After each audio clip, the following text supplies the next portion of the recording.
Hublet asosan ichki sifatini bir xil fonda zerikarli qiladi, lekin sizlar uchun shunaqa skeleton yengli variantda sotuvga keldi. Bu soatimiz Hublet brendiga tegishli yengli A kopiyamiz bo'ladi.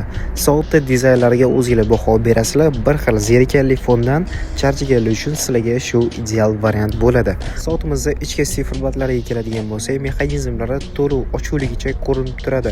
Bu soatimizda oynalari safir bo'ladi, korpuslari, zastoshkasi va orqa oldi taraflari, ya'ni metallari zanglamas metall bo'ladi. Ranglari umuman o'chmaydi. Soatimiz mexanika avtopodzavat bo'lishiga qaramasdan, korpus dizaynlari juda ham qo'lga yoqimli darajada ingichka qilib ishlangan.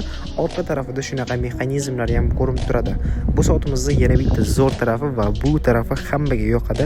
Remishoglarga keladigan bo'lsak, usti tarafi zamshli variant bo'ladi, orqa tarafi esa qo'lga juda ham qulay kauchuk variant bo'ladi. Bu soatimizda sotuvda ikki xil rangi mavjud, sariy va qora ranglari. Sizlar buni bemalol boshlang'ich to'lovsiz Mayvach qo'l soat do'konidan xarid qilsanglar bo'ladi.